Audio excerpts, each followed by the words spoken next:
Movie सच्ची घटना पर आधारित है। साल 2005 चाओनान शहर में एक व्हाइट कार अपने आगे वाली कार को पीछे से ठोक देती है। ब्लैक कार का ओनर कार से उतरा और इंश्योरेंस क्लेम के लिए डेंट की फोटो लेने लगा। जिस आदमी ने उसकी कार को ठोका था वो उससे अजीबोगरीब बातें करने लगा और अगले ही पल उसने दूसरे आदमी पर छुरे से हमला कर दिया और फिर उसे उसकी ही कार में ले जाके मार डाला। फोटोग्राफर से लाश बनने में इस आदमी को ज्यादा देर नहीं लगी। खैर, इसके बाद किलर अपनी कार में बैठ के निकल गया। अगले दिन कोरियन सिंघम ताइसूक क्राइम सीन पर पहुंचा। सुराग की तलाश में वो लाश को देखने लगा। फिर उसने कार के पीछे वाला हिस्सा देखा जहाँ डेंट पड़ा हुआ था। ताइसूक के हिसाब से एक अच्छी लीड हो सकती थी।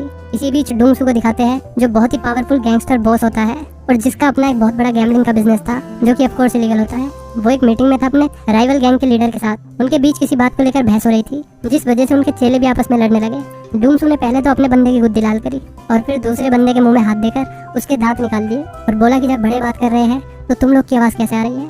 ये देखकर दूसरे गैंगस्टर की हालत पतली होने लगी। डोंगसू ने उसे दांतों वाली शराब पिलाकर डील फाइनल कर ली। पुलिस स्टेशन में ताइसूक ने अपने बॉस को किलिंग से रिलेटेड कुछ एविडेंस दिखाए और बताया कि पिछले कुछ दिनों में हुए मर्डर्स का पैटर्न सेम है और उन्हें मारने के लिए भी सेम हथियार का इस्तेमाल किया गया है, जिसका मतलब ये हुआ कि ये किसी सीरियल किलर का काम है। लेकिन उसके बॉस ने उसे लताड़ दिया। उन्हें लगा कि ताइसूक ज्यादा ही हॉलीवुड मूवीज देख रहा है। उसके बाद गैंगस्टर अकेला ड्राइव पे निकलता है ताकि बिजनेस को लेकर उसका दिमाग क्लियर हो सके। तभी उसकी कार को पीछे से किसी ने ठोक दिया। शुक्र है कार को ही ठोका। ये कोई और नहीं बल्कि सीरियल किलर ही था। डोंगसू ने उतर के देखा, डेंट बहुत हल्का सा था, इसलिए उसने दूसरे बंदे को जाने के लिए बोला। लेकिन तभी उसने पीछे से हमला कर दिया। छुरा लगने के बावजूद भी डोंगसू ने अपना बचाव किया और किलर का भी भूत बना दिया। इस बार किलर गलत आदमी के हत्थे चढ़ गया था। किलर ने गैंगस्टर को अच्छे से जख्मी कर दिया और फिर गैंगस्टर ने भी किलर का छुरा लेके उसी के सीने में घुसा दिया। जब किलर को लगा कि इस मोटे की चर्बी में मेरा छुरा नहीं घुसेगा तो वो कार में बैठा और डोंगसू को हिट करके भाग गया। गैंगस्टर को जल्दी से हॉस्पिटल ले जाया गया। इसी बीच उसके चेले ने दूसरी गैंग पर हमला कर दिया, ये सोचकर कि इनके बॉस ने ही डोंगसू पर हमला करवाया होगा। दूसरी तरफ किलर खून रोकने के लिए अपने घाव पर स्टेपलर लगा रहा होता है। उसने अपनी कार वहीं छोड़ दी और कपड़े लेने के लिए एक आदमी को मार दिया। अगले दिन डोंगसू को होश आया। उसने अपने चेले को बताया कि वो आदमी दूसरी गैंग का बंदा नहीं था बल्कि वो तो कोई और ही था। उसने किलर की कार की डिटेल्स दी और कहा कि जल्द से जल्द उसे मेरे सामने लेकर आओ। तभी ताइसूक भी वहाँ पर आ गया। डोंगसू को पुलिस पर भरोसा नहीं था इसलिए उसने रिपोर्ट नहीं की। जाते टाइम ताइसूक ने उसकी कार देखी जिस पर पिछले केसेस की तरह सेम डेंट था। डोंगसू ने किलर का स्केच बनवाया जो कि काफी एक्यूरेट था। मुझे तो अपने दोस्तों की भी शक्ल याद नहीं रहती। खैर, मैं गैंगस्टर बॉस भी तो नहीं हूँ। डोंगसू ने अपने बंदों को किलर की तलाश में लगा दिया। वो उसे पुलिस से पहले पकड़ना चाहता था। इसी बीच किलर ने अपना अगला शिकार किया और उसका ट्रक ले लिया। ट्रक में एक और बंदा बैठा हुआ था। उसकी सर्जरी करते हुए किलर का छुरा गिर जाता है। कुछ टाइम बाद ताइसूक गैंगस्टर बॉस के इलीगल धंधों पे रेड पड़वा देता है जिस वजह से उसकी गैंगस्टर डोंगसू से डायरेक्ट बात हो पाई। ताइसूक ने उसे बताया कि हमलावर एक सीरियल किलर है। डोंगसू को भी यही लग रहा था, नहीं तो कौन मादर सांड जैसे गैंगस्टर बॉस पर हमला करेगा। इस हमले की वजह से गुंडागर्दी की दुनिया में डोंगसू की रेपुटेशन गिरती जा रही थी जिसका फायदा दूसरे गैंग वाले उठा रहे थे। इस सब की भरपाई किलर को पकड़ के हो सकती थी। डोंगसू के आदमियों को किलर की कार और उसका छुरा मिल गया। कुछ टाइम बाद डोंगसू ने फिर से ताइसूक को अपने घर पे बुलाया। उसने बताया कि एक गैंगस्टर की रेपुटेशन ही उसके लिए सब कुछ है। उसे दूसरी गैंग्स को बताने के लिए कि असली बॉस कौन है, जल्द से जल्द अटैकर को पकड़ना होगा जिसके लिए उसे ताइसूक की जरूरत थी। उसने पुलिस वाले के साथ एक डील करी कि जिसके भी हाथ डेविल पहले लगा वो उसका हो जाएगा। ताइसूक सोच रहा था कि वो किलर को पकड़ के कोर्ट ले जाएगा जबकि डोंगसू उसे कुत्ते की तरह पीटना चाहता था। डील के बाद डोंगसू ने बताया कि उनकी सभी बातें रिकॉर्ड हो रही थी। अब ताइसूक उसे धोखा नहीं दे सकता। डोंगसू ने पुलिस वाले को किलर का स्केच देकर काम पे लगा दिया। डील की वजह से ताइसूक और उसके साथियों को डोंगसू के वेयर हाउस में जाने की परमिशन मिल गई जहाँ किलर की कार खड़ी थी। उन्होंने डीएनए सैंपल्स की तलाश करना शुरू कर दिया। इसी बीच डोंगसू ने अपना आदमी भेजा दूसरी गैंग के बॉस को मारने के लिए जिसे दांत वाली दारू पिलाई थी शुरू में। वो उसकी गिरी हुई रेपुटेशन का फायदा उठा रहा था इसलिए डोंगसू ने उसे मरवा दिया, वो भी किलर के छुरे से। कार से मिले डीएनए की रिपोर्ट आ गई। ये डीएनए पिछले सभी क्राइम सीन से मैच कर गया। साथ ही साथ सेम डीएनए खंजर पर भी मिला जो डोंगसू के आदमियों ने क्राइम बॉस की बॉडी पर ही छोड़ दिया था। अब ये सारे मर्डर सीरियल किलिंग्स के तौर पे दर्ज कर लिए गए और अब इस केस में पूरा का पूरा डिपार्टमेंट इन्वॉल्व हो गया। ताइसूक बड़े गुस्से में डोंगसू के पास गया। गैंगस्टर ने उसे बढ़िया करके छेड़ दिया। डोंगसू ने माना कि उसने उसके राइवल गैंगस्टर को मरवाया है। ये नई खबरें तेजी से देश में फैलने लगी। सीरियल किलर ये सब टीवी में देख रहा था और वो बहुत गुस्से में था क्योंकि क्राइम बॉस का मर्डर उसके सर मर दिया गया था। इसलिए वो क्राइम बॉस की तेरवी पे गया, पूड़ी खाने नहीं बल्कि एक लेटर देने, वो भी क्राइम बॉस के असिस्टेंट को।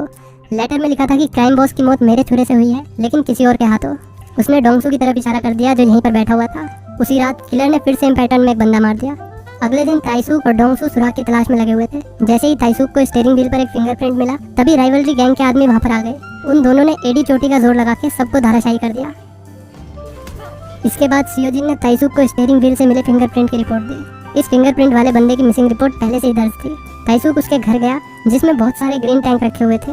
वहाँ पर और भी काफी सारी चीजें थी जैसे कि शैतानी किताब, दवाई की बोतलें उसे सस्पेक्ट की फोटो भी मिली जो डोंगसू के स्केच से मैच कर रही थी। वो तुरंत ऑफिस जाता है और इस आदमी के बारे में सारी जानकारी निकालने के लिए कहता है। दूसरी तरफ डोंगसू बिजनेस मीटिंग में था जहाँ एक आदमी उसकी फिरकी लेने लगा, वो भी उसके सामने बैठ के। पढ़ना तेरे को डर नहीं लगता? पहले तो डोंगसू हंसा, फिर उसने कस के चमाट मारा और मारता ही रहा जब तक कि वो आदमी मर नहीं गया। तभी ताइसूक ने उसे किडनैपर का वॉइस मैसेज भेजा और डोंगसू ने मैसेज सुन के कंफर्म कर दिया कि यही सीरियल किलर है। किलर का नाम कांग ग्योंग था। उसके बारे में थोड़ी जानकारी जुटाने के बाद पता चला कि बचपन में उसका बाप उसे खूब मारता था। सीरियल किलर बनने की पहली रिक्वायरमेंट ही यह है कि आपका बाप भी साइको हो। खैर, इसके बाद डोंगसू ने ग्योंग की फोटो सभी में बांट दी और फिर उसकी पूरी गैंग उसे ढूंढने में लग गई। उन्होंने शहर का चप्पा चप्पा छान मारा और उन्हें कामयाबी हाथ नहीं लगी। एक दिन डोंगसू बस का इंतजार कर रहा था। तेज बारिश हो रही थी, इसलिए उसने अपनी छाता लड़की को ऑफर करी। पहले तो बच्ची ने मना कर दिया, पर डोंगसू के जोर देने पर उसने छाता ले ली। ताइसूक भी वहाँ पर आ गया और उस बच्ची से कहने लगा कि तुम्हें अनजान लोगों से सामान नहीं लेना चाहिए, वे बदमाश भी हो सकते हैं। बच्ची ने पलट के जवाब दिया कि मुझे तो आप ही बदमाश लग रहे हो। Savage reply. खैर, वो डोंगसू के अम्ब्रेला के लिए थैंक यू बोलकर बस में बैठ गई। दरअसल किलर भी इसी बस में बैठा हुआ था, लेकिन किसी ने ध्यान नहीं दिया। शाम को गैंगस्टर्स और डिटेक्टिव साथ में बैठकर खाना खा रहे थे। तभी न्यूज में दिखाते हैं कि शहर में एक और मर्डर हो गया। टीवी में डोंगसू की अम्ब्रेला भी दिखती है। डोंगसू समझ गया कि ये वही बच्ची है जो उसे बस स्टॉप पे मिली थी।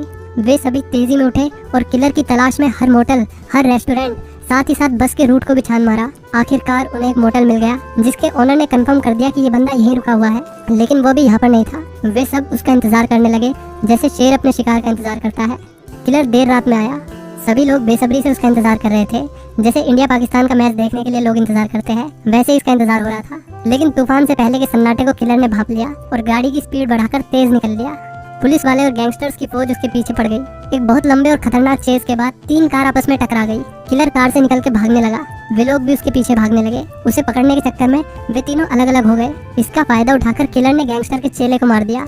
गैंगस्टर डोंगसू के पास आया। मरने से पहले उसके चेले ने उसे बताया कि वो किधर भागा है। डोंगसू खून के धब्बों का पीछा करते हुए एक कैरियो के बार में पहुंच गया, जहां उसने देखा कि 2 लड़की गाना गाते हुए रो रही थी। वो समझ गया कि किलर अंदर ही है। किलर भी अंदर उसका इंतजार कर रहा था। डोंगसू ने दरवाजा तोड़ दिया और दरवाजे में से ही मार मार कर उसे अधमरा कर दिया। वो उसे चावल की बोरी की तरह खींच के ले जा रहा था। ताइसूक ने उसे आवाज दी, पर गैंगस्टर ने उसे इग्नोर मार दिया। ताइसूक समझ गया कि उसे अब कुछ नहीं मिलेगा। डोंगसू से अपने वेयर हाउस ले गया। वहाँ उसने डेविल की खूब छिताई की, लेकिन वो बस बेहाव की तरह हंसता ही रहा। फिर डोंगसू ने उसके टुकड़े करने के लिए फरसा उठा लिया। तभी ताइसूक वहाँ पर आ गया। कार से टकराने की वजह से गैंगस्टर बेहोश हो जाता है और ताइसूक किलर को अपने साथ ले गया। वो उसे पुलिस स्टेशन ले आया, जहाँ सभी लोग सीरियल किलर को देखकर शॉक रह गए। अगले दिन पुलिस ने डोंगसू के धंधों पर मल्टीपल रेड मारी। दूसरी तरफ पुलिस स्टेशन में पुलिस वाला किलर से पूछताछ कर रहा था। पूछताछ के दौरान साइको एकदम शांत रहा, जबकि ताइसूक को गुस्सा आ रहा था क्योंकि उसके पास किलर के खिलाफ मजबूत सबूत ही नहीं थे। किलर ने केमिकल की मदद से अपने फिंगरप्रिंट भी मिटा रखे थे ताकि उसे मर्डर वेपन से जोड़ा ही न जा सके। वो पहले से ही सब के बारे में सोच के चल रहा था। उसने सेम बातें कोर्ट में दोहराई कि मैं अबला पुरुष हूँ, हम लड़के हैं, हमारे साथ ऐसे ही होता है, मैं निर्दोष हूँ, वगैरह वगैरह। जज भी उसे सजा देने में हिचकिचा रहा था। सभी विक्टिम्स की फैमिली यहाँ पर बैठी हुई थी। वे सिर्फ अब न्याय चाहते थे। फिर प्रोसिक्यूटर ने एक गवाह को बुलाया, एक लौता गवाह जो डेविल के हमले से बच गया था, डोंगसू। पिछली रात ताइसूक मदद मांगने के लिए गैंगस्टर के पास गया था। उसने कहा कि हम दोनों किलर को मारना चाहते हैं, तो इसके लिए हमें कानून का सहारा लेना चाहिए। उसने एक रिकॉर्डिंग भी प्ले करी जिसमें डोंगसू ने कन्फेस किया था कि उसने ही राइवल गैंग के लीडर को मारा है। अब उसके पास पुलिस वाले की बात मानने के अलावा और कोई चारा नहीं था। डोंगसू ने ईमानदारी से अपना बयान दिया कि ग्योन ने उस पर छुरे से हमला किया था। डिफेंस अटर्नी ने बीच में उंगली करते हुए बोला कि हम एक क्रिमिनल पे भरोसा कैसे कर सकते हैं। डोंगसू ने जवाब देते हुए कहा कि अगर ये तुम्हारे घर वालों को मारता तब तुम शायद ये बात नहीं कहते। इस सब के बावजूद किलर उस पर हंस रहा था। तब डोंगसू खड़ा हुआ और उसने अपनी शर्ट निकाल के पूरे कोर्ट को दिखाया कि उसने कहाँ उसे छुरा मारा था। उसने स्केच भी दिखाया जो उसने हमले के ठीक बाद बनवाया था। डोंगसू ने किलर के हाथ से लिखा हुआ लेटर भी दिखाया जिसमें लिखा था कि खून मेरे ही छुरे से हुआ है। डोंगसू ने दूसरा हिस्सा फाड़ दिया था और आखिर में डोंगसू ने बताया, उस रात मैंने भी ग्योंगू की छाती में छुरा घुसाया था, अभी भी उसका निशान होगा। और जब उन्होंने चेक किया तो निशान बिल्कुल वही था जहाँ गैंगस्टर ने बताया था। ये सब देखते हुए जज साहब ने किलर को मौत की सजा सुना दी और साथ ही साथ डोंगसू को भी जेल भेजने का आदेश दे दिया। लेकिन उसकी गवाही की वजह से उसकी सजा कम हो गई थी और ताइसूक को प्रमोशन मिल गया। डोंगसू जेल में जाता है जहाँ उसके सभी आदमी उसे झुककर सलाम करते हैं। दूर बेंच पे एक लकड़बग्गा बैठा हुआ था जिसे देखकर डोंगसू हंसने लगा।